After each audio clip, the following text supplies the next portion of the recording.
The sun cast long shadows across the dusty main street of Jackson, Wyoming, as Sophia Powell stepped off the stagecoach, clutching her small leather-bound journal to her chest, as though it were armor against the stares of curious onlookers.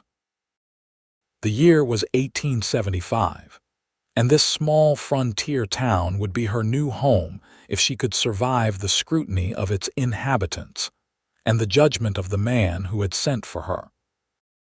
Sophia smoothed down her travel-worn dress, a modest blue cotton affair that had once been considered fashionable in Boston, but now seemed hopelessly out of place among the practical garments of the women watching her arrival. Her chestnut hair was pinned neatly beneath a small hat, though several errant curls had escaped during the jarring journey. Miss Powell, a weathered man in his 60s, approached, hat in hand. "I'm Henry Wallace, the station master.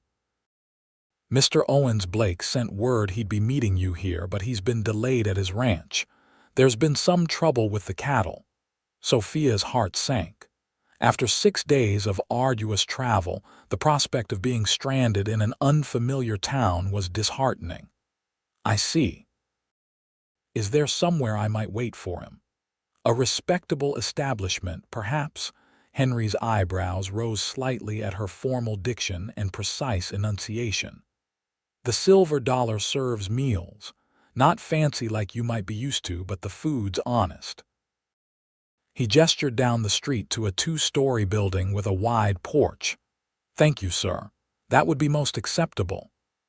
She extended her gloved hand in formal gratitude, the way she'd been taught in her finishing school back east. Henry stared at her outstretched hand for a moment before awkwardly shaking it, clearly unused to such formalities. "Your trunks will be safe here till Mr. Blake arrives." Sophia nodded, gathered her skirts, and made her way toward the establishment. Each step down the wooden sidewalk felt like a performance as townsfolk paused in their tasks to observe her. She kept her chin up, shoulders back, just as her instructors had drilled into her. The Silver Dollar was surprisingly busy for midday. When Sophia entered, conversations dwindled as heads turned toward the doorway. She stood straighter, refusing to wilt under their curious gazes. A robust woman with graying hair tied back in a severe bun approached. "What can I do for you, miss?" "Good afternoon, madam. I would be most appreciative if I might procure a table and perhaps a light repast while awaiting the arrival of Mr. Owens Blake." Sophia's voice, cultivated to be melodious yet clear, carried in the sudden quiet. Someone snickered in the corner. The woman before her, who Sophia assumed was the proprietress, frowned slightly. "We serve food and drink here, honey. No need for fancy talk. Come on, there's a table by the window." She led Sophia to a small table with an uneven leg that wobbled when she set her journal upon it. "Thank you kindly." "Might I trouble you for a menu?" Sophia asked, removing her gloves finger by finger, a habit ingrained from years of etiquette lessons. The proprietress let out a short laugh. "Menu? This ain't Boston, honey. Today it's beef stew or fried chicken. Both come with biscuits." "The stew would be lovely, thank you," Sophia replied, maintaining her composure despite her growing discomfort. As the woman walked away, Sophia could hear the whispers. "Mail order bride," someone murmured. "Poor Blake," said another, followed by chuckles. She pretended not to hear, focusing on smoothing invisible wrinkles from her skirt. The stew arrived promptly, a simple fare, but the aroma was enticing after days of travel rations. Sophia carefully arranged her napkin in her lap and began to eat with measured bites, her spoon never scraping the bowl, her posture impeccable. She was halfway through her meal when the door swung open, bringing with it a gust of dusty air and the imposing figure of a man. Conversations resumed their normal volume as the newcomer scanned the room, his gaze finally landing on Sophia. He moved with the easy confidence of someone accustomed to open spaces. tall and broad-shouldered. His skin was tanned from long days under the Wyoming sun. His dark blonde hair was a touch too long, and his face bore the weathered look of a man who worked the land. When he reached her table, he removed his hat, revealing startlingly blue eyes that studied her intently. "Miss Powell." His voice was deep, with the slight drawl common to the region. Sophia rose gracefully, extending her hand as she had been taught. "Mr. Blake, I presume. It is a pleasure to make your acquaintance at last." Owens Blake looked at her offered hand with an expression of mild surprise before taking it in his much larger one. Instead of shaking it as the station master had, he surprised her by bowing slightly and pressing his lips briefly to her knuckles. "The pleasure's all mine, Miss Powell. I apologize for not being at the station to meet you. One of my best mares was foaling, and there were complications." "Is the animal well?" Sophia asked, genuinely concerned. Something in his expression softened. "Mother and foal are both doing fine now, thank you for asking. Are you ready to head to the ranch? It's about an hour's ride." "Indeed, I am quite prepared for departure," she replied, reaching for her gloves. A few snickers came from a nearby table where 3 men sat playing cards. One muttered something that made the others guffaw. "Reckon Blake's gonna need a dictionary just to talk to his wife," one said, not bothering to lower his voice. Sophia felt her cheeks grow hot with embarrassment, but she kept her expression neutral, another skill learned through rigorous training in proper decorum. To her surprise, Owens turned to face the men, his stance shifting subtly. "Miss Powell speaks like a lady because she is one something you boys clearly wouldn't recognize if it sat in your laps and called you daddy." The tavern went quiet. The men at the table shifted uncomfortably under Blake's steady gaze. "We were just having some fun, Blake," one of them muttered. "Have it elsewhere." Owens turned back to Sophia. "Your trunks are loaded in the wagon. Shall we?" He offered his arm, and Sophia placed her hand lightly upon it, feeling the solid muscle beneath his shirt sleeve. As they left the establishment, she could feel every eye in the place following them. Outside, Owens helped her onto the bench of a sturdy wagon before climbing up beside her. 2 matched bay horses stood patiently in the harness, occasionally stamping a hoof against the dusty street. "I imagine this is quite different from Boston," he said as they pulled away from the hitching post. "Indeed it is, Mr. Blake, though I find the scenery quite magnificent." She gestured to the towering mountains that framed the valley. "The Tetons, I believe they are called," he nodded, appearing mildly surprised at her knowledge. "Most Easterners can't tell the Tetons from any other mountain range. You've studied Wyoming before coming." "I believe in being prepared, sir, though I must admit no book could capture the true majesty of this landscape." She allowed genuine awe to color her voice. "Call me Owens, please. If we're to be married, sir, and Mr. Blake seem overly formal." Sophia hesitated, her etiquette training warring with this new frontier reality. "Very well, Owens, and you must call me Sophia." He smiled then, a warm expression that transformed his weathered face, revealing a dimple in his left cheek. "Sophia, it suits you." They traveled in companionable silence for a while, the wagon jostling over the uneven trail that led away from town. Sophia found herself studying her future husband's profile, when he wasn't looking: the strong jaw, the straight nose, the laugh lines around his eyes. He was older than she had imagined from his letters, perhaps in his early 30s, but handsome in a rugged way that was entirely different from the refined gentleman of Boston society. "Your letters didn't mention you were educated," he said eventually, breaking the silence. "You didn't ask," she replied simply, "though I would not describe myself as particularly scholarly.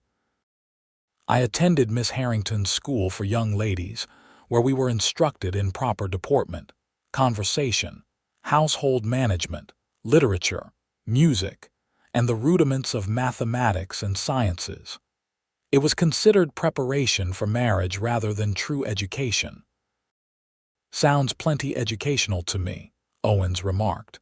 "Can't say I've had much formal schooling myself, but my mother insisted I read books whenever we could get them. She was a schoolteacher before she married my father and moved west." "That explains your vocabulary," Sophia observed. "Your letters were quite eloquent," he chuckled. "Took me long enough to write them. I'd compose each one 3 or 4 times before sending it off." This admission touched her. The idea of this strong, capable man laboring over letters to impress her made something warm unfurl in her chest. The trail began to climb, winding through stands of aspen trees whose leaves fluttered like golden coins in the afternoon breeze. As they crested a rise, Owens pulled the horses to a halt. "There it is," he said, pride evident in his voice. "The rocking bee."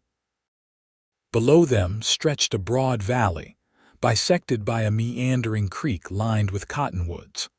A collection of buildings formed the heart of the ranch, a large log house with a covered porch, a barn, corrals, and several smaller outbuildings. Cattle grazed in the distance, looking like dark specks against the green gold of the meadows. "It's beautiful," Sophia breathed and meant it. Owens's gaze softened as he looked at her. "Most women from back east don't see it that way. They see isolation, hardship, wilderness." "I see freedom," she replied without thinking.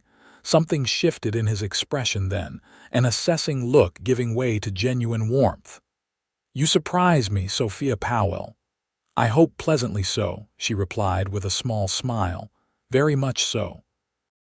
He clicked to the horses, and they continued down the slope toward the ranch. As they approached the main house, a teenage boy emerged from the barn, waving enthusiastically.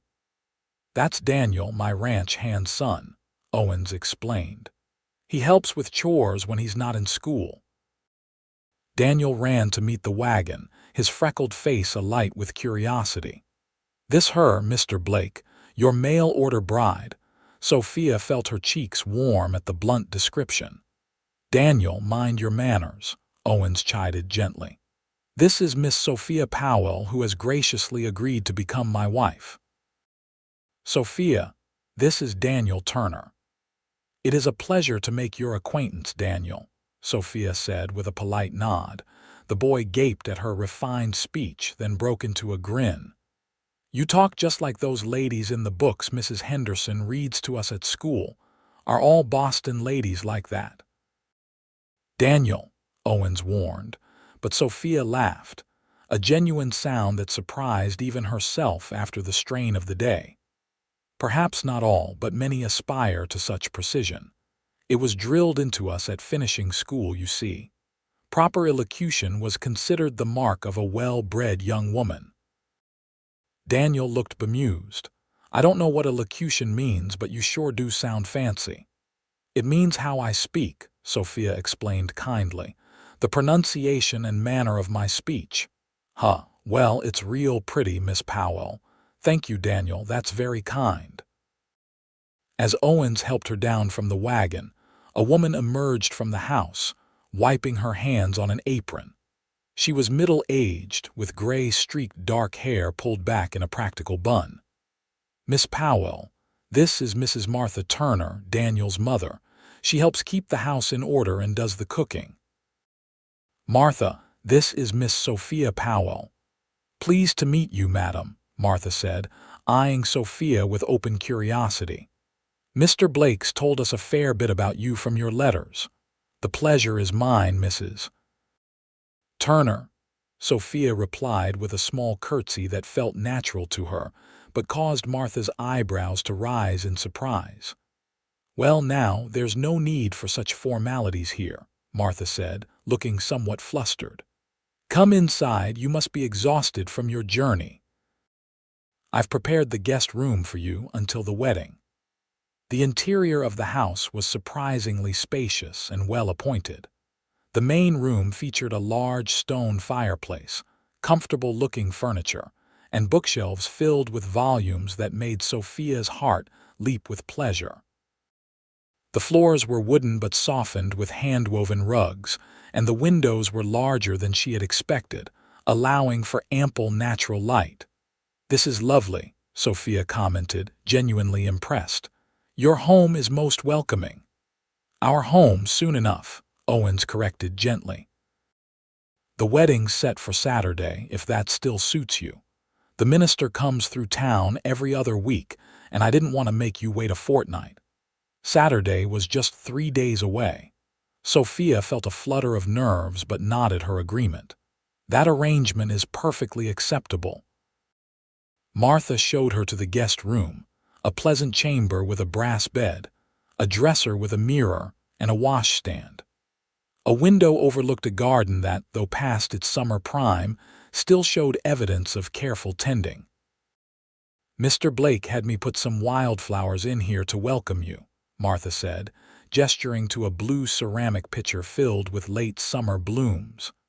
"The bathhouse is just off the kitchen. I've already heated water if you'd like to wash up before supper."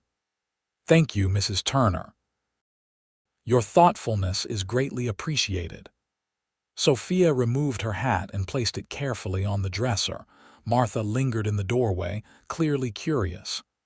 "Mr. Blake said you were educated, but I didn't expect." "Well, you're not what folks around here are used to, Miss Powell." Sophia felt her shoulders tense. "I am beginning to gather that impression." Martha's expression softened. "Don't you worry about that. Mr. Blake's one of the good ones. He values quality when he sees it, not just what everyone else thinks." With that cryptic statement, she left Sophia to settle in. The bath was heaven after days of travel, and Sophia emerged feeling refreshed, dressed in a simple but elegant green dress that she hoped would be appropriate for a ranch supper. She had twisted her hair into a less formal style, though it still maintained the neat appearance she preferred. When she entered the main room, she found Owens standing by the fireplace, freshly washed and changed into clean clothes. He turned as she approached, and something in his gaze made her heart beat faster. "You look lovely," he said simply. "Thank you," she replied, unused to direct compliments. In Boston, flattery was an art form, elaborate and often insincere. Owens's straightforward admiration was refreshingly different. Supper was served at a large oak table in the adjoining dining room. Martha had prepared a hearty meal of roast beef, potatoes, fresh bread, and stewed apples. Daniel and his father, John Turner, joined them, making it a party of 5.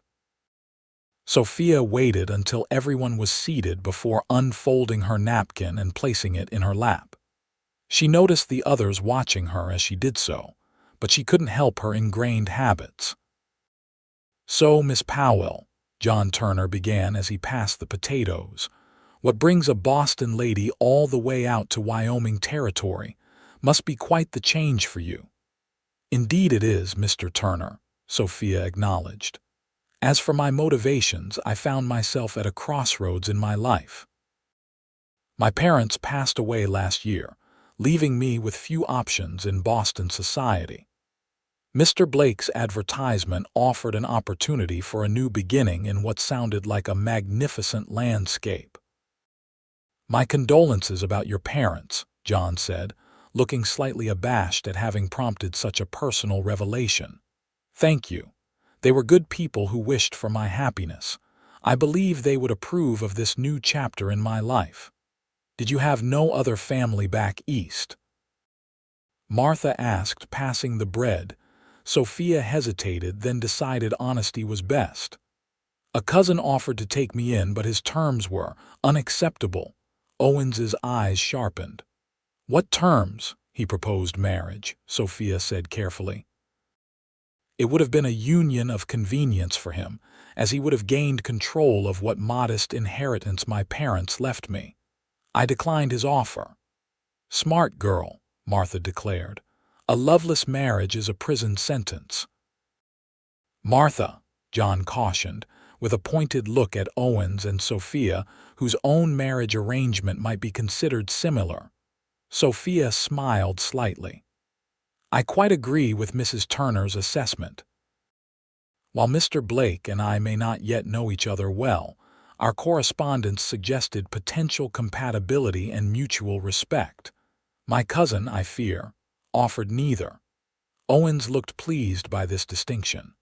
I hope to prove worthy of that assessment, Sophia.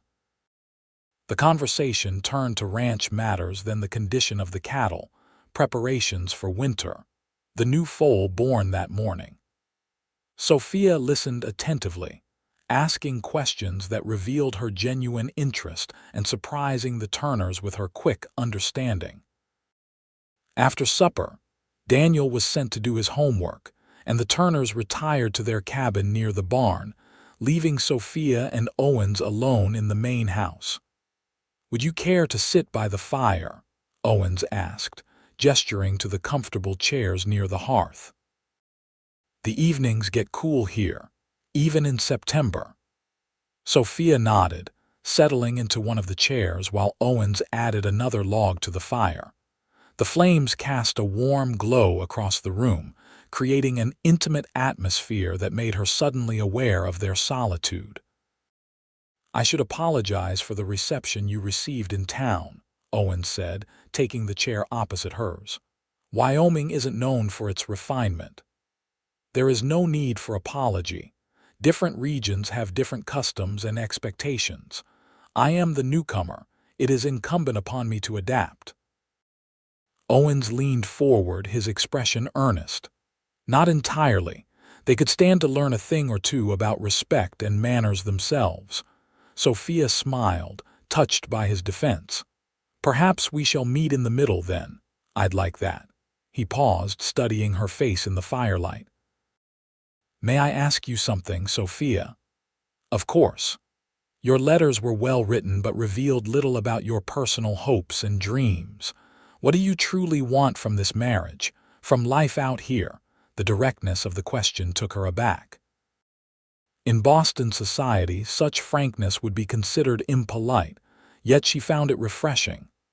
"I desire what most women want, I suppose: security, respect, companionship." She hesitated, then added more softly, "and perhaps, in time, affection. As for life in Wyoming, I seek the freedom to be useful, to contribute meaningfully to our household and community." "And children?" he asked quietly. "I would welcome them," she answered honestly. "I have always envisioned myself as a mother someday." Owens nodded, his expression thoughtful. "I want you to know that while this arrangement began as a practical one, I intend to be a good husband to you, Sophia. I'll provide for you, protect you, and treat you with respect. I can't promise love from the start, that would be dishonest, but I can promise to try to build something real between us." His candor touched her deeply. "That is more than many marriages begin with, Owens. I make the same promise to you, to be a good wife, to respect and support you, and to work toward building genuine affection between us." They sat in comfortable silence for a few moments, the fire crackling softly. "May I ask you a question now?" Sophia ventured. "Anything." "What prompted you to seek a bride from so far away? Surely there must be eligible women closer to Jackson." Owens smiled ruefully. "Not as many as you might think. Wyoming has about 6 men for every woman, but it wasn't just scarcity." He paused, choosing his words carefully. "I was engaged once before to a local girl. It ended badly. After that, I figured a fresh start might be better, someone who didn't know all the gossip, who'd judge me on my own merits." Sophia nodded, sensing there was more to the story but not wishing to pry. "I understand the desire for a fresh beginning. Besides," he added with a hint of mischief in his eyes, "I've always had a fondness for well-spoken, well-read women. My mother's influence, I suppose. Your mother sounds like a remarkable woman." "She was. She died when I was 15, but she shaped who I am more than anyone." He gazed into the fire, lost in memory for a moment. She'd have liked you. I would have been honored to meet her, Sophia said sincerely. They talked late into the evening, discovering shared interests in literature and music, and finding common ground despite their different backgrounds. When Sophia finally retired to her room, she felt more hopeful about her decision than she had at any point since boarding the train in Boston. The next morning dawned clear and cool. Sophia woke to the unfamiliar sounds of a ranch coming to life, roosters crowing, cattle lowing in the distance, the rhythmic chopping of wood. She dressed in one of her simpler dresses, a practical blue cotton with fewer frills than her Boston garments, though still more formal than what she'd seen the local women wearing. Martha was already in the kitchen, preparing breakfast when Sophia entered. "Good morning, Mrs. Turner. May I assist you in any way?" Martha looked surprised at the offer. "Most ladies don't like kitchen work. I find it soothing, actually, though I must confess my experience is limited to decorative baking and tea preparation rather than substantial cooking." Martha's expression softened. "Well, you can help me with these biscuits if you've a mind to. The men will be in from chores soon, hungry as bears." By the time Owens, John, and Daniel came in for breakfast, Sophia had helped set the table, prepare biscuits, and was learning to make gravy under Martha's watchful eye. Owens stopped short in the doorway, clearly surprised to see Sophia at the stove, a light dusting of flour on her cheek. "Good morning," she greeted him with a smile. "Mrs. Turner has been kind enough to instruct me in the preparation of proper Western biscuits and gravy." "You don't have to do that," he said, looking somewhat concerned. "Martha's paid to cook and keep house." "Nonsense," Sophia replied firmly. "If I am to be the mistress of this home, I should certainly learn its operations. Besides, I rather enjoy it." Martha nodded approvingly. "She's got a good hand with the biscuits, Mr. Blake. Light touch."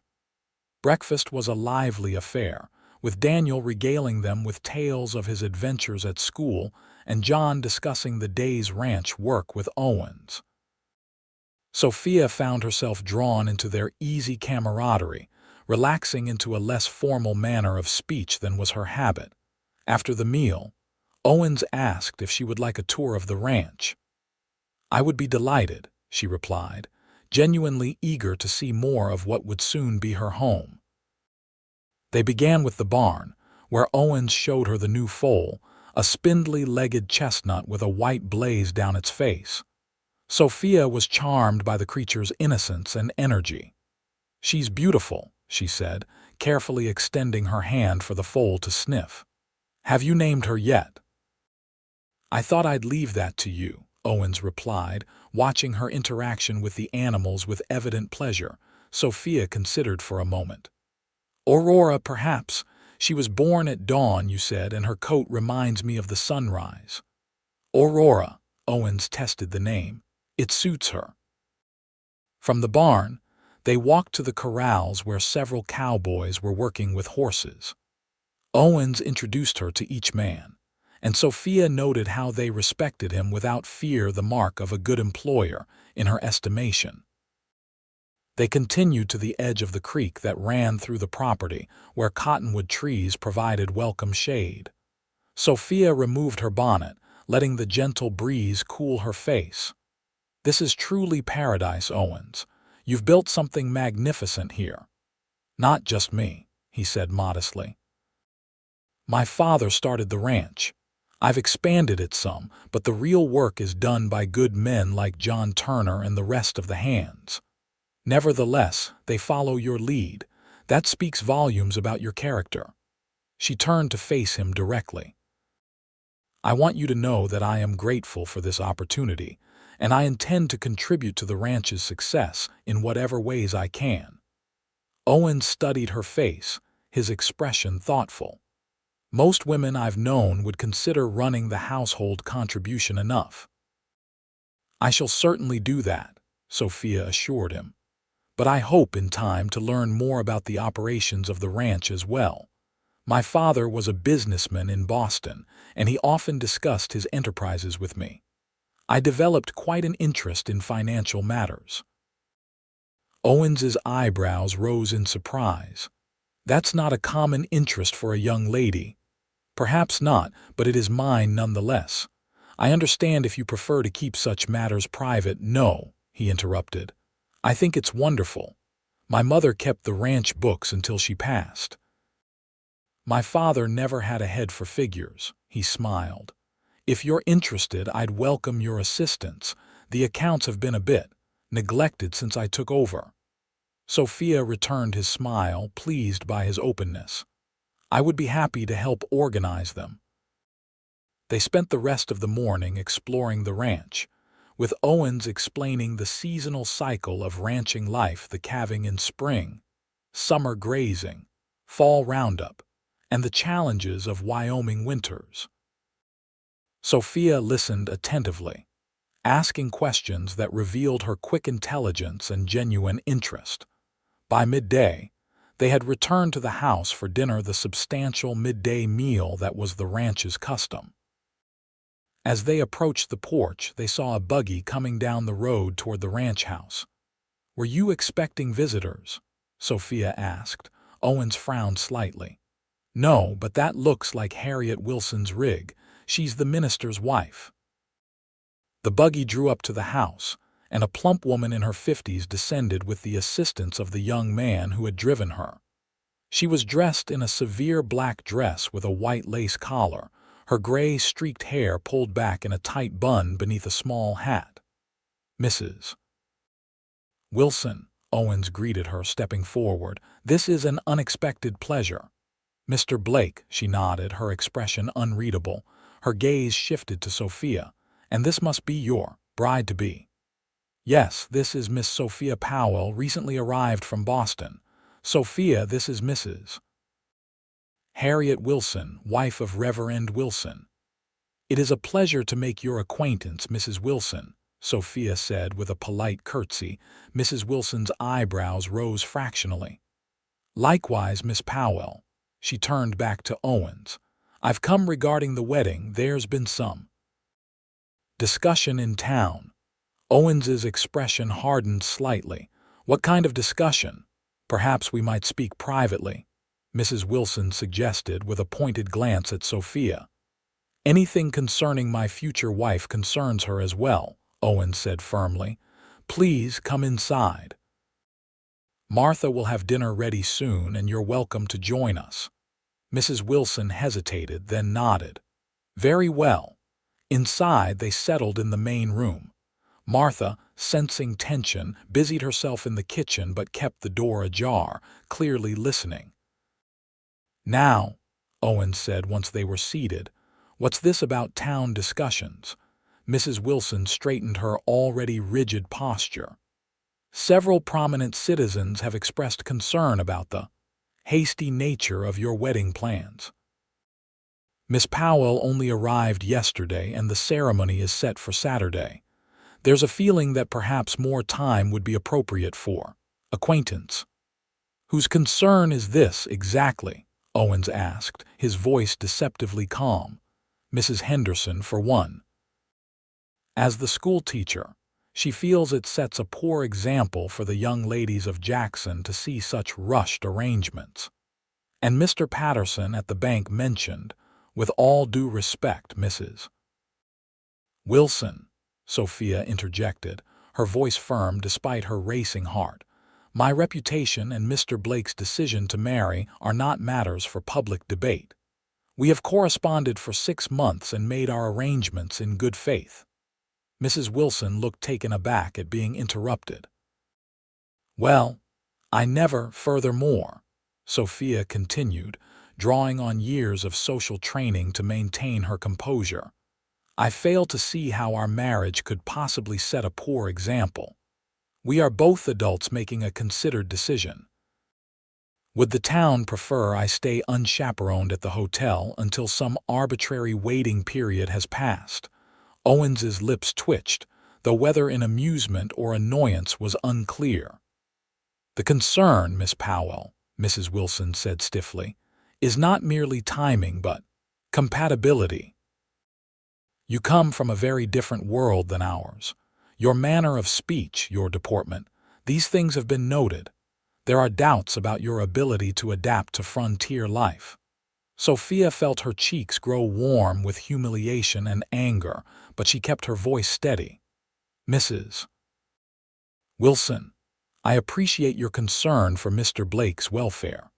However, I assure you that while my speech patterns and mannerisms may differ from local customs, my determination and adaptability should not be underestimated. I chose this path with full knowledge of the challenges it presents. Well said, Owens remarked, his blue eyes bright with what Sophia now recognized as admiration. He turned to Mrs. Wilson. The wedding will proceed as planned, Mrs. Wilson. Reverend Wilson agreed to perform the ceremony, and I trust he'll honor that commitment. Mrs. Wilson's lips thinned. Of course he will. I merely thought that you'd convince us to postpone, Owens finished for her. I'm afraid that won't be necessary. Now, would you care to join us for dinner? Martha's beef stew is excellent. Clearly flustered by the firm rejection of her mission, Mrs. Wilson rose. No, thank you. I should be getting back to town. There are preparations for Sunday service. She trailed off, adjusting her hat unnecessarily. Owens escorted her to the door, exchanging a few quiet words Sophia couldn't hear before returning. I apologize for that, he said, his expression troubled. Small towns run on gossip, and newcomers are always subject to scrutiny. There is no need for apology, Sophia replied, though her hands trembled slightly in her lap. It is not unexpected that my arrival would prompt discussion. I am, after all, quite different from what people here are accustomed to. Owen sat beside her on the settee, closer than propriety might dictate in Boston drawing rooms. Different isn't bad, Sophia. In fact, he hesitated, then took her hand in his larger one. I admire your poise and the way you express yourself. Don't let anyone make you feel you need to change. His touch was warm and reassuring, his calloused fingers a testament to his hard work. Sophia felt a flutter in her chest that had nothing to do with anxiety. Thank you, she said softly. Though I suspect some adaptation will be necessary if I'm to be accepted here. Acceptance works both ways, he replied firmly. They can meet you halfway. Martha chose that moment to announce that dinner was ready, breaking the intimate tension between them. Throughout the meal, Sophia was quieter than usual, processing the encounter with Mrs. Wilson and what it might mean for her future in Jackson. After dinner, Owens reluctantly explained he needed to ride out to check on a distant part of the herd and wouldn't return until evening.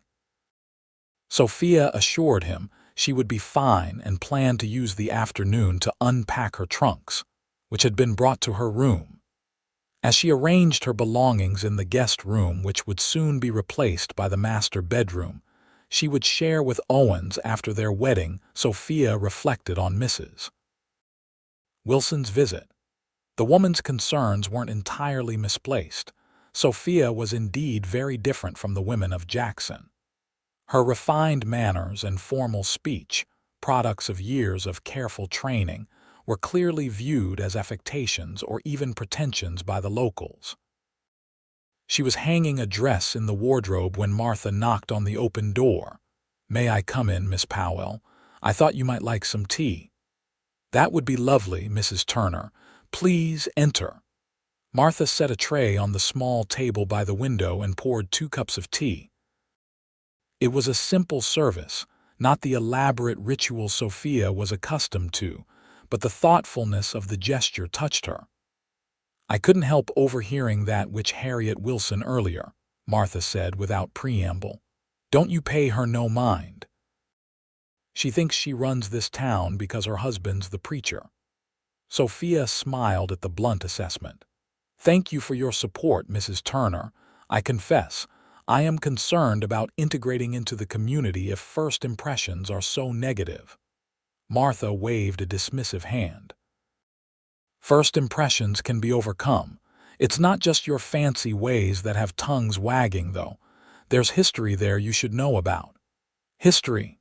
Sophia set down her teacup, giving Martha her full attention. "Mr. Blake was engaged before, like he probably told you. To Eliza Henderson, Mrs. Henderson's daughter, the schoolteacher's girl. She jilted him 2 weeks before the wedding, ran off with a cattle buyer from Denver. Nearly broke Mr. Blake's heart, not that he'd ever admit it." "I see," Sophia said quietly, understanding dawning. "And Mrs. Henderson blames him somehow." "Ha," Martha barked a laugh. "Other way around. She knows her precious daughter was in the wrong, but she can't admit it. So she's determined to find fault with any woman Mr. Blake chooses instead. And Mrs. Wilson is her closest friend. Those two control most of the gossip in town between them.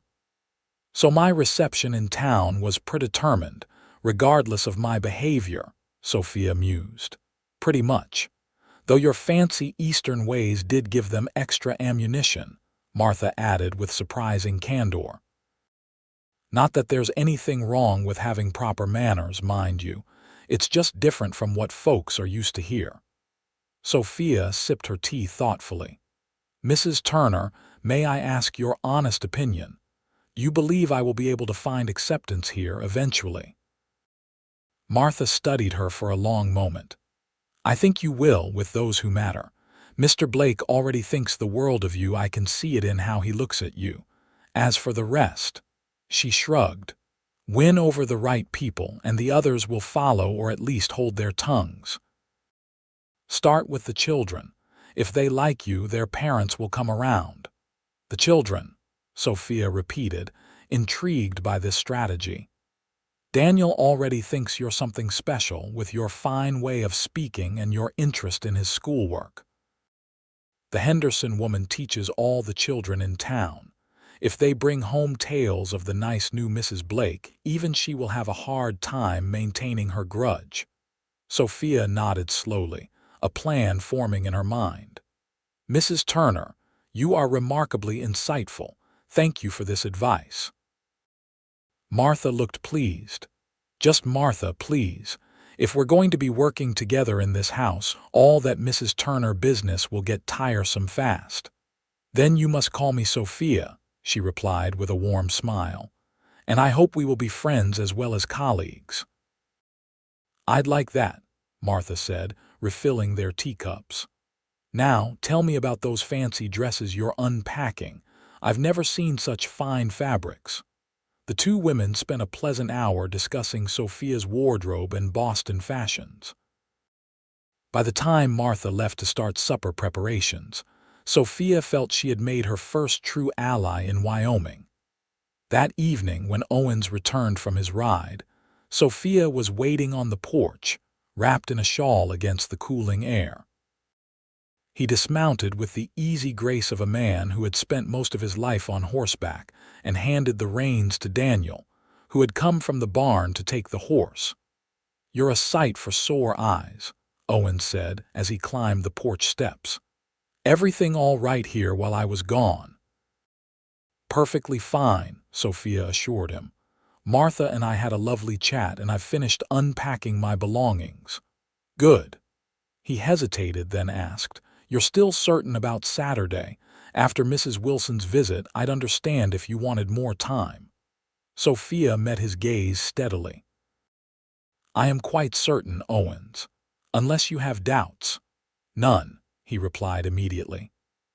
"I know we've only just met in person, but I feel I've known you through your letters for months. And these past 2 days have only confirmed what I suspected, that you're a remarkable woman, Sophia Powell." His directness made her breath catch.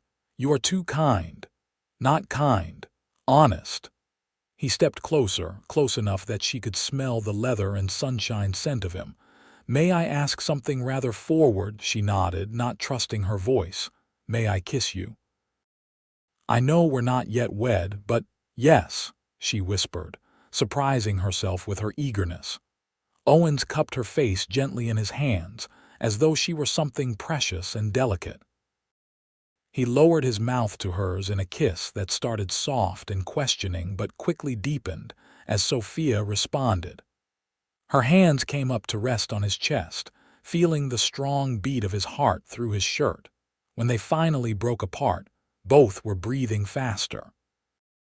Owens rested his forehead against hers for a moment. "I think we made the right decision," he murmured. "Writing to each other, I mean." Sophia smiled up at him, her heart full of a joy she hadn't expected to find so quickly. "I believe we did." The next 2 days passed in a flurry of wedding preparations. Martha helped Sophia alter one of her finer Boston dresses for the ceremony, a cream-colored silk with delicate lace trim that had been intended for formal teas, but would serve beautifully as a wedding gown. Owens rode into town to confirm arrangements with Reverend Wilson and returned with a simple gold band that had belonged to his mother. "If you'd prefer something newer or more elaborate, we can order from Denver," he told her when he presented the ring. "But this has been in my family for 2 generations. It's perfect," Sophia assured him, deeply touched by the sentiment behind the gift. "I would be honored to wear your mother's ring." On Friday afternoon, as Sophia was helping Martha bake pies for the small wedding supper planned for the following day, they heard the sound of wagons approaching. Looking out the window, Sophia was surprised to see several vehicles coming down the road toward the ranch house. Who could that be? She wondered aloud. Martha joined her at the window, wiping flour from her hands onto her apron. "Well, that's half the women in Jackson, looks like." Indeed, 5 wagons were pulling up, each carrying 2 or 3 women. Sophia felt a flutter of anxiety, remembering Mrs. Wilson's less than warm reception. "Perhaps they've come to try to stop the wedding again," she said, only half joking. Martha shook her head. "No, look, they're carrying baskets and packages. This is a shivaree." "A what?" "Shivaree. It's a tradition out here. Before a wedding, the women of the community come to welcome the bride, usually with gifts and advice, some of it practical, some of it." Martha chuckled. "Well, you'll see." Before Sophia could ask for clarification, there was a knock at the door. Martha nudged her forward. "Go on." "They're here for you." Taking a deep breath and straightening her shoulders, Sophia opened the door to find 15 women of various ages standing on the porch and in the yard.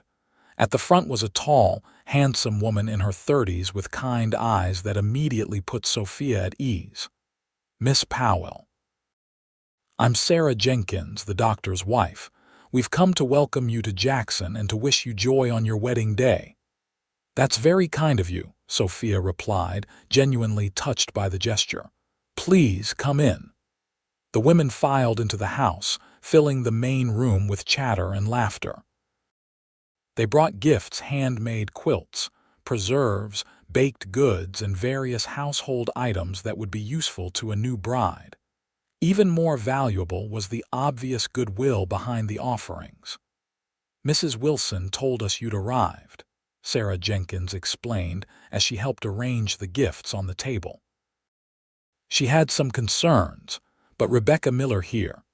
She nodded toward a younger woman with a sleeping baby in her arms. "She reminded us all how frightening it is to come to a new place as a bride. So we decided a proper welcome was in order." Sophia felt tears spring to her eyes at this unexpected kindness. "I cannot express how much this means to me. I confess I was worried about finding acceptance here." "Oh, honey," an older woman said, patting Sophia's hand, "we're not all as stiff-necked as Harriet Wilson. Though I will say," she leaned in conspiratorially, "your fancy Eastern manners gave her quite the conniption fit." The women laughed, and Sophia found herself joining in, relaxing into their company. "I'm afraid my deportment was drilled into me from a young age," she explained. "It's not affectation, merely habit." "Well, I think it's lovely," Rebecca Miller said warmly. "My little Emma is just learning her manners and she'd be impressed by yours." The afternoon evolved into an impromptu party.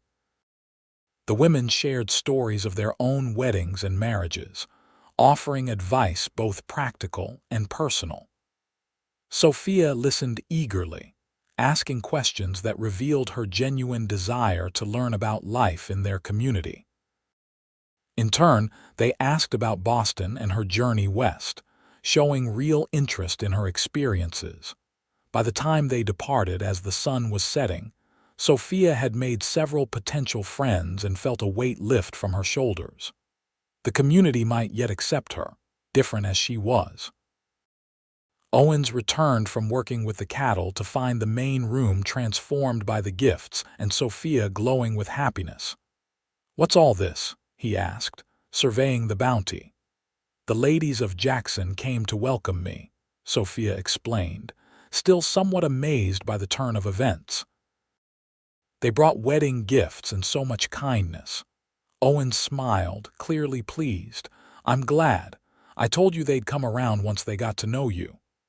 "I believe Mrs. Jenkins and Mrs. Miller were the primary advocates for my reception," Sophia admitted. Mrs. Wilson's opinions still hold considerable sway. "Sarah Jenkins is a good woman," Owens nodded.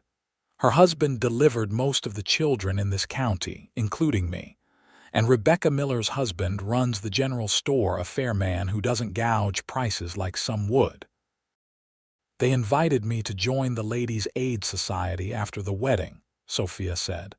"Apparently they meet weekly to sew for charity and discuss books." "You'd like that," Owens observed. "I remember you mentioned enjoying literature in your letters." "I would indeed. It seems a perfect opportunity to become better acquainted with the community while engaging in worthwhile endeavors." Owens stepped closer, taking her hands in his. "I'm happy for you, Sophia. I want you to find friends here, to feel this is truly your home." "It already begins to feel that way," she admitted softly. His expression grew serious. "Tomorrow's our wedding day. Any second thoughts?"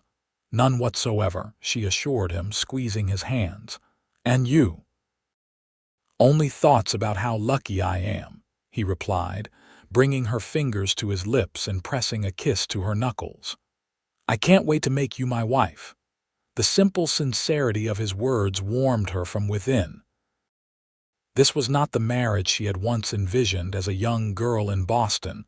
There would be no grand cathedral ceremony, no 100 guests, no elaborate reception. Instead, there would be a small gathering in the town church, a simple meal with neighbors, and then her first night as Owens Blake's wife. The thought sent a shiver of anticipation through her. That night, as Sophia prepared for bed in the guest room for the last time, she found herself reflecting on the swift changes in her life. Just 1 week ago, she had been on a train heading west, full of trepidation about the unknown future awaiting her. Now, she stood on the threshold of marriage to a man she was rapidly coming to admire deeply, perhaps even to love. The wedding day dawned clear and bright, with a crispness in the air that heralded the approach of autumn. Martha helped Sophia dress in her cream silk gown, arranging her hair in an elegant style adorned with small wildflowers gathered from the ranch meadows. "You look beautiful," Martha declared, stepping back to admire her handiwork. "Mr. Blake won't know what hit him." "Do you truly think so?" Sophia asked, examining her reflection in the small mirror. The gown was simpler than what she might have worn for a Boston wedding, but it suited the occasion perfectly. "I know so," Martha assured her. "Now, let's get you to town before he thinks you've changed your mind." John Turner drove them to Jackson in the ranch wagon, which had been cleaned and decorated with ribbons and more wildflowers for the occasion. Owens had gone ahead earlier with Daniel, as tradition dictated the groom should not see the bride on the wedding day until the ceremony. The small white church at the edge of town was already filled with people when they arrived. Sophia was surprised by the turnout. It seemed most of the town had come to witness the marriage, whether out of genuine goodwill or simple curiosity. Sarah Jenkins met them at the back of the church, helping Sophia with the final adjustments to her gown and veil. "Ready?" she asked with a warm smile. Sophia took a deep breath and nodded. "Ready." As the church organ began to play, John Turner offered his arm to escort her down the aisle. Sophia had no family present to give her away, and Owens had suggested that John, as his foreman and friend, would be honored to perform the role. Sophia had readily agreed, touched by the consideration. The small church fell silent as she appeared at the entrance to the sanctuary. All eyes turned to watch her progress down the aisle. But Sophia saw only Owens, standing tall and handsome at the altar, his blue eyes fixed on her with an expression of wonder and joy that made her heart soar. He wore a new black suit, his normally unruly hair tamed for the occasion, and a smile that outshone the autumn sunshine streaming through the stained glass windows. When she reached him, he took her hands in his touch steadying her slight trembling. "You are breathtaking," he whispered. Reverend Wilson, despite his wife's earlier misgivings, conducted the ceremony with dignity and warmth. The traditional vows echoed through the small church as Sophia and Owens pledged themselves to one another to love, honor, and cherish, for better or worse, until death parted them. When Owens slipped his mother's ring onto her finger, Sophia felt tears of happiness welling in her eyes. This moment, simple as it was, felt more right than anything in her carefully planned Boston life ever had. "By the authority vested in me, I now pronounce you husband and wife," Reverend Wilson declared. "Mr. Blake, you may kiss your bride." Owens cupped her face gently, as he had that evening on the porch, and kissed her with a tenderness that spoke volumes about his feelings. The church erupted in applause and cheers, as they turned to face their new community as husband and wife. The reception was held at the town hall, a simple building that had been transformed by the women of Jackson into a festive space with autumn flowers, ribbons, and tables laden with food contributed by nearly every household. There was music from local fiddle players, dancing, and much good-natured teasing of the newlyweds. Sophia was pleasantly surprised to find herself welcomed by most of the townsfolk. Even Mrs. Wilson unbent enough to offer stilted congratulations, though Mrs. Henderson was notably absent from the proceedings. "Don't worry about her," Sarah Jenkins said when she noticed Sophia glancing toward the door. "Elizabeth Henderson holds grudges like some collect stamps, but she'll come around eventually, especially when she sees how happy you make Owens." "Is it that obvious?" Sophia asked, a blush rising to her cheeks. "That you're already half in love with him?" "Yes," Sarah replied with a knowing smile. "And he with you, if I'm any judge. It's refreshing to see, especially given how things ended with Eliza." "Martha told me a little about that situation," Sophia admitted. "It must have been painful for him." "It was," Sarah agreed. "Owens isn't one to show his feelings easily, but those of us who have known him since childhood could see how deeply it wounded him. He withdrew for almost a year afterward, threw himself into expanding the ranch." She patted Sophia's hand. "But that's the past. You're his future, and a bright one from the looks of it." As the afternoon wore on, Sophia found herself drawn into conversation after conversation with the residents of Jackson. She made a concerted effort to adapt her speech somewhat, using fewer formal phrases while maintaining her natural eloquence. The result was a pleasant middle ground that seemed to put people at ease while remaining true to herself. Owens was never far from her side, his hand often finding hers or resting lightly on her waist, small touches that sent thrills through her, and reminded her that this remarkable man was now her husband. As the sun began to set, he leaned close to her ear. "Ready to go home, Mrs. Blake, Mrs. Blake." The new name sent a shiver of delight through her. "Yes," she replied softly, "I believe I am." The departure from the reception involved more good-natured teasing and ribald jokes than would ever have been tolerated at a Boston wedding. But Sophia found herself laughing along, her earlier embarrassment giving way to a sense of belonging to this frank, honest community. They rode back to the ranch in the decorated wagon, Owens handling the reins while Sophia sat close beside him, her head occasionally resting on his shoulder. The golden light of sunset gave way to the silver glow of a rising full moon, illuminating their way home. When they arrived at the ranch house, Owens surprised her by lifting her into his arms to carry her across the threshold. "Welcome home, Mrs. Blake," he said, setting her gently on her feet in the main room. The house was quiet and warm, with a fire already laid in the hearth and fresh flowers on the tables, Martha's thoughtful preparations for their return. Upstairs, Sophia knew, her belongings had been moved to the master bedroom that she would now share with Owens. "Would you care for some wine?" he asked, moving to a cabinet where a bottle and glasses had been set out. "Martha left us a little celebration." "That would be lovely," Sophia replied, suddenly aware of the butterflies in her stomach. For all their growing closeness over the past few days, this moment, the transition from courting to marriage, from separate rooms to shared bed, held both anticipation and nervousness. Owens poured 2 glasses of wine and brought one to her, his eyes never leaving her face. "To us," he said, raising his glass in toast. "To us," she echoed, taking a sip of the sweet red wine. They stood in companionable silence for a moment, the only sounds the crackling of the fire and the distant lowing of cattle in the night pastures. "Sophia," Owens began, setting down his glass and taking her hands in his. "I want you to know that I understand this is all very new.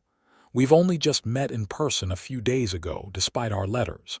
If you need time to—" She silenced him by rising on tiptoe and pressing her lips to his. It was the first time she had initiated a kiss between them, and she felt him respond with surprise and then enthusiasm, his arms coming around her to draw her closer. When they broke apart, both breathless, he rested his forehead against hers. "Or maybe you don't need more time," he murmured, a smile in his voice. "I believe we have waited quite long enough," Sophia replied, her own smile matching his. "6 months of letters is a rather extended courtship, don't you think?" He laughed softly, the sound warming her from within. "When you put it that way, Mrs. Blake, I find I must agree." Owens took her hand and led her upstairs to the master bedroom, where Martha had left a lamp burning low on the dresser. The room was large and comfortable, dominated by a 4-poster bed with a handmade quilt that Sophia recognized as one of the wedding gifts from the ladies of Jackson. She stood in the center of the room, suddenly shy despite her earlier boldness. Owen seemed to sense her uncertainty. "I'll give you a moment," he said gently, pressing a kiss to her forehead before stepping into the adjoining dressing room. Alone, Sophia took several deep breaths to calm her racing heart. She removed the flowers from her hair and began to loosen the fastenings of her wedding gown, her fingers trembling slightly with anticipation. When Owens returned, wearing only his trousers, Sophia was in her silk chemise, her wedding dress carefully laid across a chair. She turned to face him, her hair falling in waves down her back, her eyes reflecting the soft glow of the lamp. He stood very still in the doorway, his gaze traveling over her with unmistakable admiration. "You are so beautiful," he said, his voice husky. "As are you," she replied softly, allowing herself to appreciate the sight of his bare chest, muscled from years of physical labor yet lean from the demands of ranch life. He crossed to her slowly, as though giving her time to change her mind. When he reached her, he cupped her face in his hands, his touch infinitely gentle. "I know this isn't what you were raised to expect," he said quietly. "A grand house in Boston, society parties, servants. I can't give you those things, Sophia." "I don't want those things," she assured him, her hands coming up to rest on his chest, feeling the steady beat of his heart beneath her palms. "I want a home filled with honesty and respect, meaningful work, the chance to build something lasting together." His eyes darkened with emotion. "And love. Do you think you could want that too in time?" Sophia smiled up at him, her heart full. "I believe it may already be too late to speak of such things in future tense." Owens Blake. His answering smile was radiant as he gathered her in his arms and lowered his mouth to hers in a kiss that spoke of promises kept and futures intertwined. And as the night deepened around them, Sophia Powell Blake found herself exactly where she was meant to be, in the arms of a man who cherished her exactly as she was, refined manners and all. The days following their wedding settled into a rhythm that felt surprisingly natural to Sophia. She rose early with Owens, preparing breakfast alongside Martha while he and the ranch hands saw to the morning chores. They would share the meal together, Sophia, Owens, the Turners, and whichever hands were working close to the main house that day before everyone dispersed to their various tasks. Sophia divided her time between learning the domestic management of the ranch from Martha and beginning to organize Owens's neglected account books. The latter task proved both challenging and satisfying, as she discovered a natural aptitude for bringing order to the financial records. "You have quite a head for figures," Owens remarked one evening as they sat together in his study, reviewing her work. "I'm impressed. My father believed all people, regardless of gender, should understand the fundamentals of finance," Sophia explained. "He considered it essential to independence." "A wise man," Owens nodded. "These books haven't been this clear since my mother kept them." His expression grew thoughtful. "Would you be interested in taking on a larger role in the business side of the ranch? Not just the bookkeeping, but purchasing decisions, planning for expansion, that sort of thing?" Sophia looked up in surprise. "Do you mean that? Most men wouldn't consider such matters appropriate for their wives." "I'm not most men," he replied with a smile, "and you're not most wives. We're partners in this life we're building, Sophia. Your intelligence is an asset I'd be a fool to waste." Warmth bloomed in her chest at his words. It was his genuine respect for her mind and abilities that had first drawn her to his letters, and now confirmed her growing love for the man himself. "I would be honored," she said simply, reaching across the desk to take his hand. Their nights were a revelation of a different sort.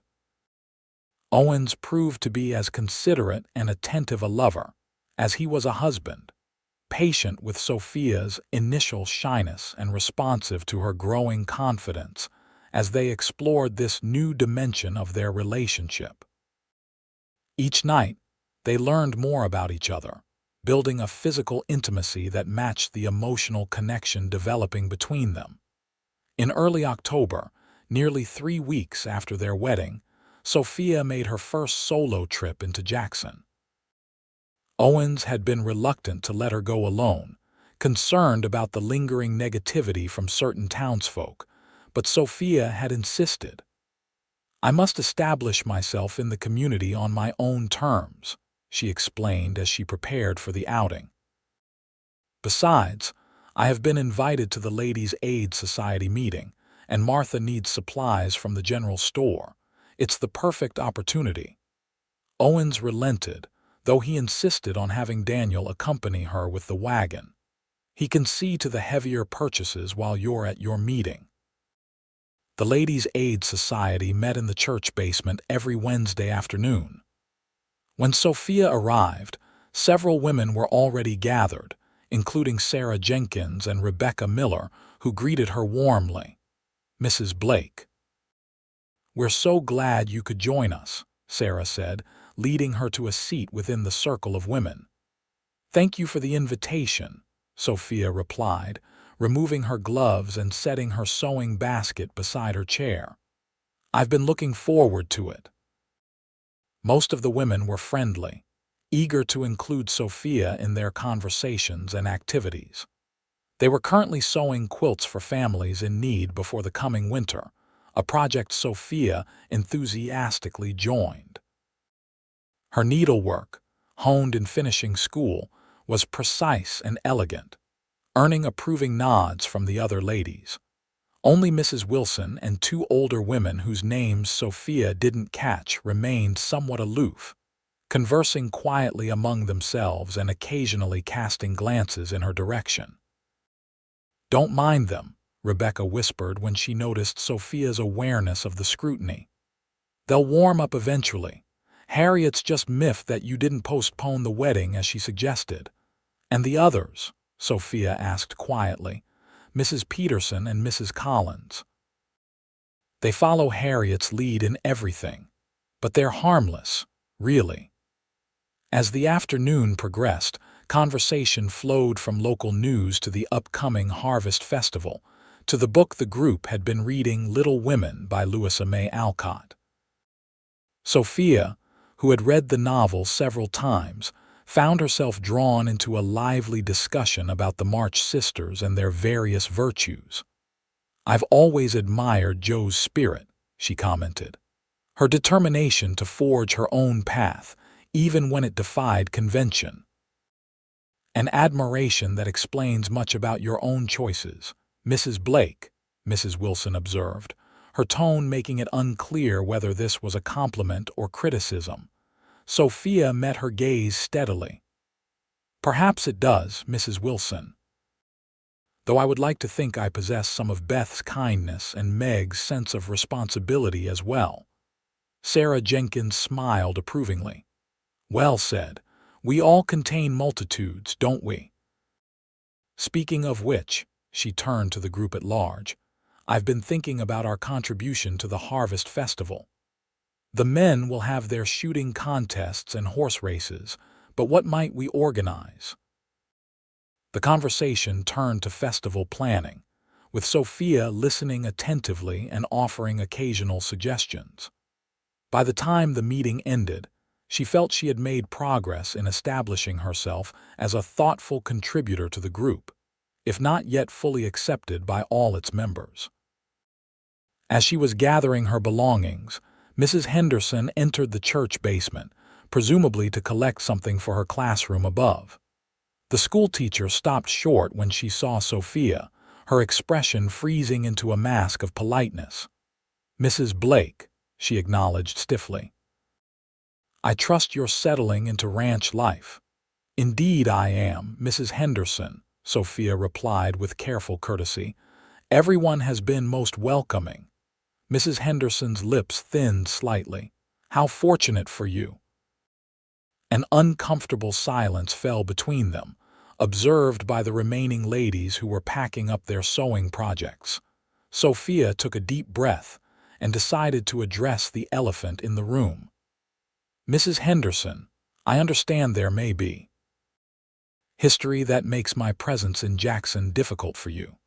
I want you to know that I hold no ill will toward you or your daughter, and I hope that in time we might develop a cordial relationship, if not friendship." The schoolteacher's eyes widened slightly at this direct approach.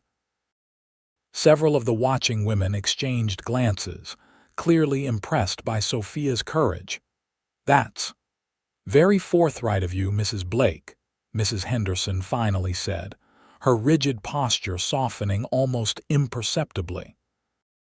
"Perhaps excessive forthrightness is another of my flaws," Sophia acknowledged with a small, self-deprecating smile.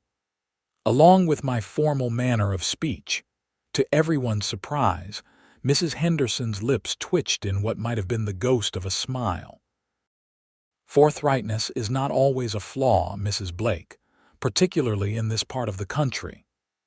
She nodded curtly and continued to the supply cabinet she had presumably come for, but Sophia counted the exchange as a small victory. Not friendship, certainly, but perhaps the beginning of a thaw in relations. Sarah Jenkins squeezed her arm as they left the church together. "That was well handled," she murmured. "Elizabeth Henderson doesn't forgive easily, but she respects courage." Sophia's next stop was the general store, where she found Daniel already loading several sacks of flour and sugar into the wagon. The proprietor, Mr. Miller, greeted her warmly. "Mrs. Blake, welcome to my humble establishment. Rebecca mentioned you'd be coming by today. What can I help you with?" Sophia presented the list. Martha had prepared coffee, tea, spices, fabric for new curtains, and various household necessities. As Mr. Miller gathered the items, several customers entered, including two cowboys Sophia recognized from the wedding reception. "Mrs. Blake," one of them nodded respectfully, removing his hat. "How are things out at the Rocking Bee?" "Quite well, thank you," she replied. "Though I understand from my husband that you're preparing for the fall roundup soon." The cowboys exchanged surprised glances, clearly not expecting her to be knowledgeable about ranch operations. "Yes, madam," the taller one replied. "Starts next week. Your husband's got some of the finest cattle in the territory. It'll be a good year for the Rocking Bee." "I'm pleased to hear it," Sophia said sincerely. "Mr. Blake works extremely hard." "That he does, madam, and beggin' your pardon, but he seems happier than we've seen him in years. Marriage agrees with him." Sophia felt a blush rise to her cheeks. "Thank you for saying so." "It agrees with me as well." By the time she had completed her purchases and was ready to return to the ranch, Sophia felt she had made significant progress in establishing herself in Jackson. There would always be those who found her different or difficult to understand, but she was beginning to find her place in this frontier community. Daniel was unusually quiet on the drive back to the ranch, and Sophia noticed him fidgeting with his hat brim. "Is something troubling you, Daniel?" she asked gently. The boy looked up, startled. "No, madam. Well, not exactly. I was just wondering." "Yes. My pa says you were educated in a fancy school back east, that you learned all sorts of things most folks around here don't know about." "That's partially true," Sophia acknowledged. "Though I suspect the people of Jackson know many things I don't, particularly about surviving in this beautiful but challenging landscape." Daniel nodded, considering this.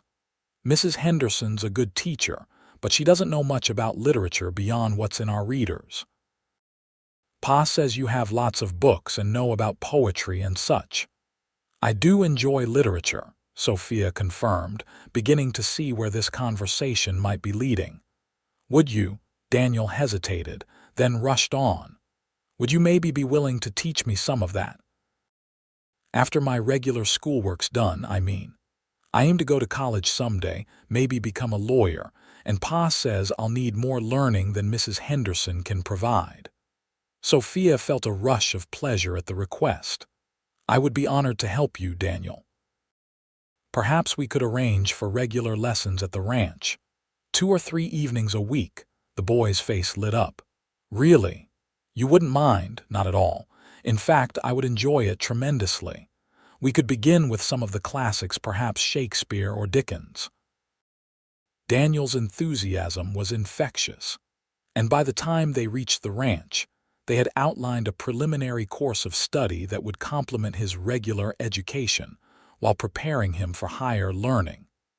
Owens was in the corral working with a young horse when they arrived.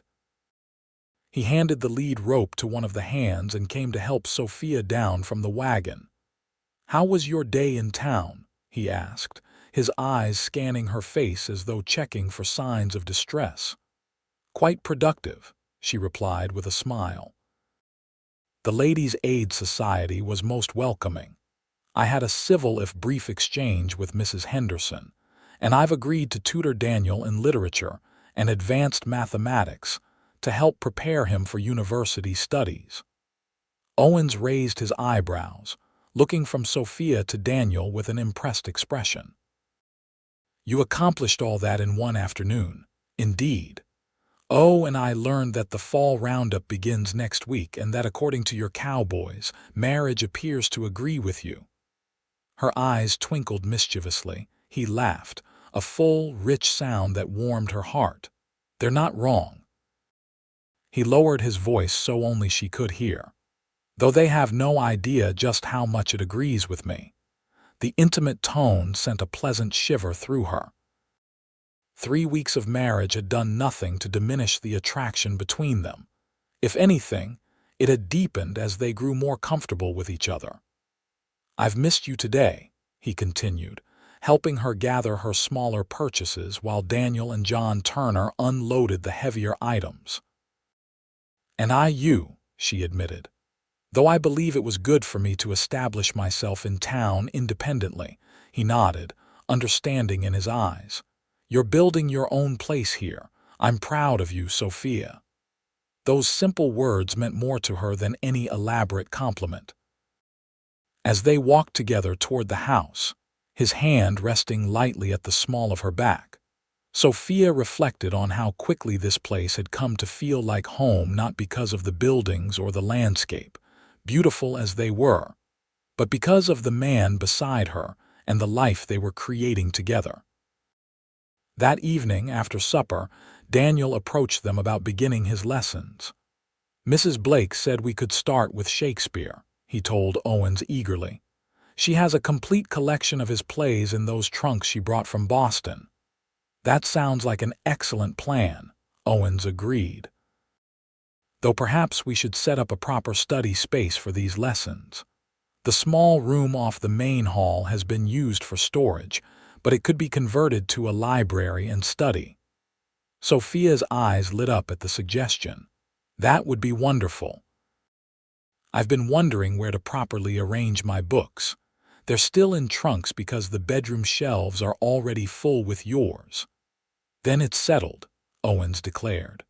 John and I can clear the room tomorrow, and we'll order proper shelving and a desk from the carpenter in town. Daniel could hardly contain his excitement. Could we start anyway? Even before the room's ready. Mrs. Blake said Romeo and Juliet might be a good beginning since it has action and romance both. A tragedy might be a challenging place to start, Sophia mused, reconsidering. Perhaps A Midsummer Night's Dream would be more accessible. It has humor and fantasy elements that might be more engaging for a first exposure to Shakespeare's language. Whatever you think best, Mrs. Blake, Daniel said, clearly willing to defer to her expertise. And so, while Owens reviewed ranch accounts at his desk, Sophia and Daniel settled by the fire with her copy of A Midsummer Night's Dream, taking turns reading passages aloud and discussing the meanings of unfamiliar words and phrases.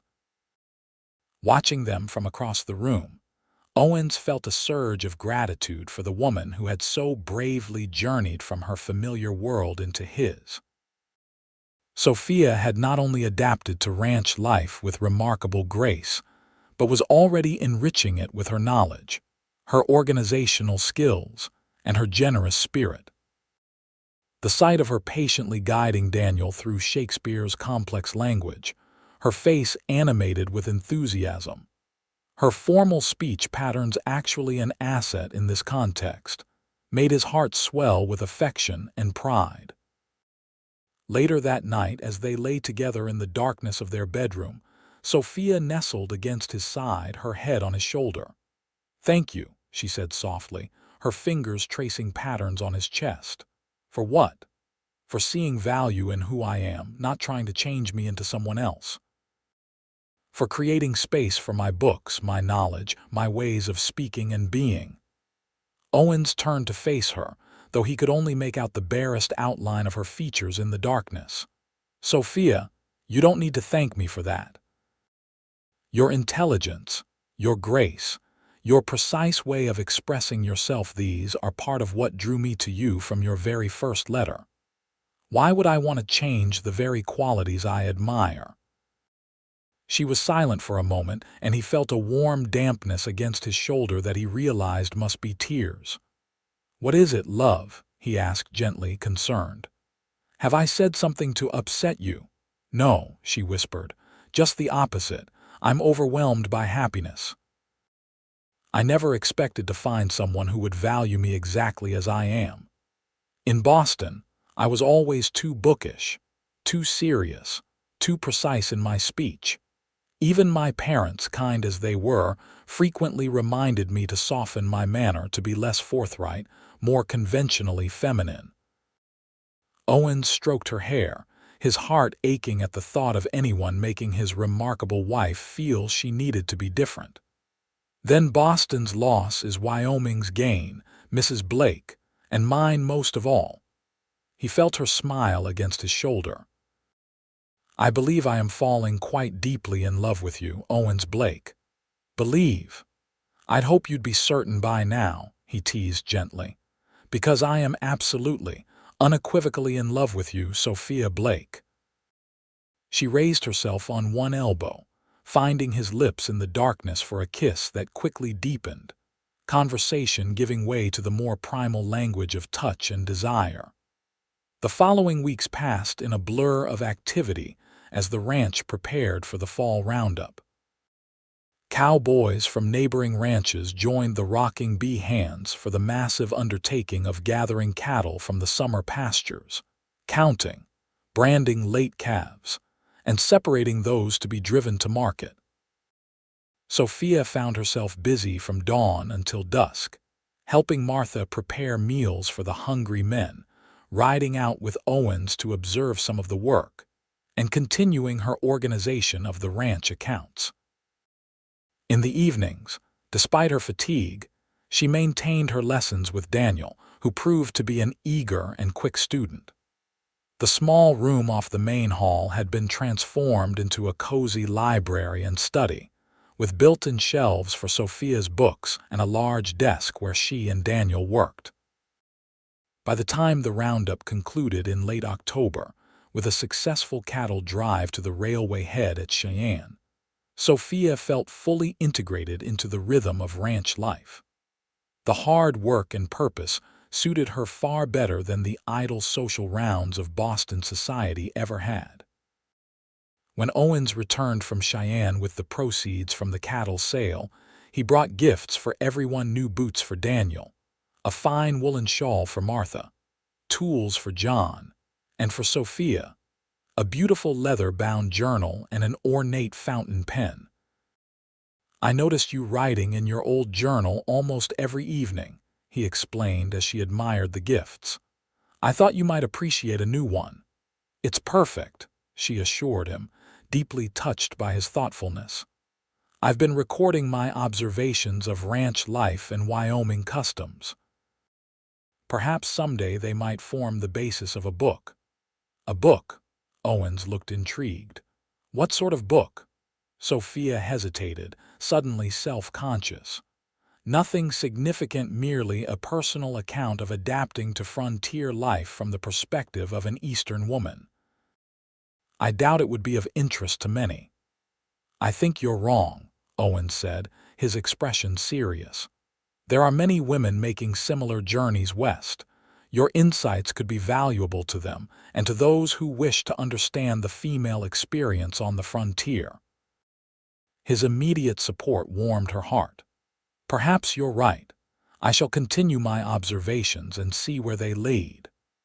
The Harvest Festival in early November provided Sophia with her first real opportunity to see the entire community of Jackson gathered in celebration. The town square had been transformed with hay bales for seating, tables laden with food, and a wooden platform for dancing and competitions. As she and Owens arrived, Sophia was pleased to receive numerous greetings from townsfolk, who now recognized her as Mrs. Blake of the Rocking Bee. The ladies of the Aid Society had a booth displaying their quilts and handcrafts, with proceeds destined for the church's winter charity fund. "Mrs. Blake, we hoped you'd come early," Sarah Jenkins called, waving her over. "We've put you in charge of the children's storytelling hour at 2 o'clock, if that suits you. Mrs. Henderson mentioned that Daniel Turner has been singing your praises as a teacher." Sophia glanced at Owens, who nodded encouragingly. "I would be delighted," she told Sarah. "Should I prepare specific tales, or shall I improvise based on the children's interests?" "Whatever you think best. The children range from about 4 to 12 years of age. They usually gather under the big oak tree by the schoolhouse for the storytelling." As Owens went to join the men setting up for the shooting competition, Sophia wandered through the festival, enjoying the sights and sounds of community celebration. The air was crisp, but not uncomfortably cold, perfect for the outdoor gathering. She paused to watch a group of men preparing for a horseshoe tournament, smiling as Daniel waved enthusiastically from among them. "He's quite taken with you," a voice said beside her. Sophia turned to find Mrs. Henderson standing there, her expression more relaxed than Sophia had yet seen it. "Daniel is a remarkable young man," Sophia replied. "Intelligent, curious, and determined. He'll go far with the right opportunities." Mrs. Henderson nodded. "That's what I've told his father for years. The boy has potential beyond ranching." She hesitated, then added, "I understand you've been tutoring him in advanced subjects." "Yes, at his request. He hopes to attend university eventually, perhaps to study law. A worthy ambition." The schoolteacher seemed to be struggling with something. Finally, she said, "Mrs. Blake, I owe you an apology. I've been less than welcoming due to personal feelings that have nothing to do with you. It was unprofessional and unkind." Sophia was touched by the unexpected olive branch. "There's no need for apology, Mrs. Henderson. We all have our reasons for behaving as we do. I hold no grudge. Nevertheless, I offer it." And she straightened her shoulders. "I wonder if you might consider occasionally speaking to my older students about literature or Eastern culture. Their education here is necessarily limited by my own knowledge and our resources." "I would be honored," Sophia replied sincerely. "Perhaps we could arrange a weekly visit. I could bring books from my personal library to supplement your materials." Mrs. Henderson's face relaxed into a genuine smile for the first time. "That would be most appreciated, Mrs. Blake." As the schoolteacher moved away to oversee the preparation of the storytelling area, Sophia felt a sense of quiet triumph. Her patience and determination to find a place in this community were bearing fruit, one relationship at a time. The children's storytelling hour proved to be a tremendous success. Sophia chose to begin with a traditional folk tale, followed by a simplified version of A Midsummer Night's Dream that had the children giggling at the antics of Puck and the transformed Bottom. She concluded with a true account of her journey west, emphasizing the beauty of the landscapes she had crossed and the kindness of strangers she had encountered along the way. The children sat spellbound throughout, even the youngest maintaining attention far longer than Mrs. Henderson had predicted. When Sophia finished, they clamored for more, and she promised future stories if their parents and teacher approved. As the children dispersed to other festival activities, several mothers approached to thank her. "You have quite a gift, Mrs. Blake," one woman said warmly. "My Billy never sits still for stories at home, but he didn't fidget once during yours. It's her voice," another mother observed. "So clear and expressive, makes the stories come alive." "And she doesn't talk down to them," a third added. "Uses real words, not baby talk. Children appreciate that." Sophia accepted their compliments with genuine pleasure. Her formal manner of speech, so often mocked or criticized, had proven to be an asset in this context, something that set her stories apart and captured the children's imagination. As the afternoon progressed into evening, lanterns were lit around the square, and the fiddlers took their places on the platform for dancing. Owens found Sophia watching the preparations, her cheeks flushed from the excitement of the day.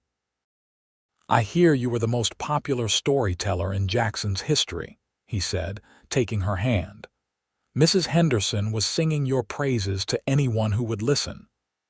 "I believe we've reached an understanding," Sophia replied with a smile. "She's invited me to speak to her older students about literature." "I'm glad," Owens said sincerely. "She's a good teacher when she's not being stubborn about personal matters." The music started, a lively reel that had couples quickly forming on the makeshift dance floor. "May I have this dance, Mrs. Blake?" Owens asked with a formal bow that mimicked Sophia's usual courtesies. She laughed in delight at his playfulness. "You may indeed, Mr. Blake." Dancing had been part of Sophia's education in Boston, but the formal waltzes and quadrilles of Eastern ballrooms were quite different from the energetic, sometimes improvised steps of frontier dances. Owens proved to be an excellent partner, guiding her through unfamiliar patterns with gentle pressure on her waist or hand when she needed direction. They danced for hours, stopping only for refreshments and brief conversations with neighbors and friends. As the evening grew later, the music slowed, and Owens held her closer for a simple waltz beneath the stars. "Are you happy, Sophia?" he asked softly, his breath warm against her hair. "Profoundly so," she replied without hesitation. "More than I ever imagined possible. Even without the comforts and society of Boston." She leaned back to look into his eyes, wanting him to see the sincerity in hers. "I have everything I truly need or want right here, Owens. You, this community, meaningful work, the beauty of this land. These are worth far more than any luxury or social position Boston could offer." His arms tightened around her. "I love you," he said simply. "More each day." "And I you," she replied, resting her head on his shoulder as they continued to sway to the music. As winter settled over Jackson and the surrounding ranches, life necessarily slowed and turned inward. Heavy snows sometimes isolated the rocking bee for days at a time, but the house was warm and well stocked, and Sophia found she enjoyed the peaceful days of reading by the fire, working on her journal, and the intimate evenings with Owens. Once a week, weather permitting, she drove into town with Daniel to give her literature presentation at the school and attend the Ladies' Aid Society meeting. These outings became highlights of her winter routine, providing social connection and intellectual stimulation. By Christmas, Sophia had become a respected member of the community, her initial reception as an oddity or outsider largely forgotten. When she and Owens hosted a Christmas gathering at the ranch for their neighbors and the Hands, the house overflowed with goodwill and genuine friendship. As they prepared for bed that night, tired but content after the successful party, Owens noticed Sophia seemed unusually thoughtful. "What's on your mind, love?" he asked, coming to stand behind her as she brushed her hair at the vanity. She met his eyes in the mirror, a smile playing at her lips. "I was just thinking about how much has changed in 4 months. When I stepped off that stagecoach in September, I was so uncertain of my reception, so worried about fitting in. And now," he placed his hands on her shoulders, gently massaging the tension from them. "Now I feel I've found exactly where I belong." She set down her brush and turned to face him. "I have something to tell you, Owens, something wonderful." His eyes searched hers, a question in them. "Dr. Jenkins confirmed it yesterday when I was in town," Sophia said softly. "We're going to have a baby in early summer." Owens's expression transformed from question to wonder to joy in the space of heartbeats. "A baby? You're certain?" she nodded, tears of happiness welling in her eyes. "Quite certain. Dr. Jenkins says everything appears normal and healthy." Owens dropped to his knees before her, wrapping his arms around her waist and pressing his face against her still flat stomach. "A baby," he repeated, his voice thick with emotion. "Our child." Sophia ran her fingers through his hair, her heart so full it felt it might burst. "Are you pleased?" He looked up at her, his eyes shining with unshed tears. "Please doesn't begin to describe it. I'm overwhelmed, Sophia. With joy, with love for you, with gratitude that you chose to answer my advertisement and travel all this way to a stranger." "The best decision I ever made," she whispered, bending to kiss him. He rose and lifted her in his arms, carrying her to their bed with tender care. "I love you, Sophia Blake, precisely as you are, your refined speech, your intelligence, your courage, your heart. I wouldn't change a single thing about you." As he laid her gently on the bed and stretched out beside her, Sophia felt a sense of completion she had never imagined possible when she first set out from Boston. In this man, in this place, in the child growing within her, she had found not just a home but a destiny far richer than any she could have planned for herself. "I love you too, Owens," she murmured as he gathered her close. "Exactly as you are." And as the winter wind sang around the eaves of their sturdy home, Sophia drifted to sleep in her husband's arms, dreaming of the spring to come, and all the seasons beyond a lifetime of love and purpose in this wild, beautiful land that had become her true home.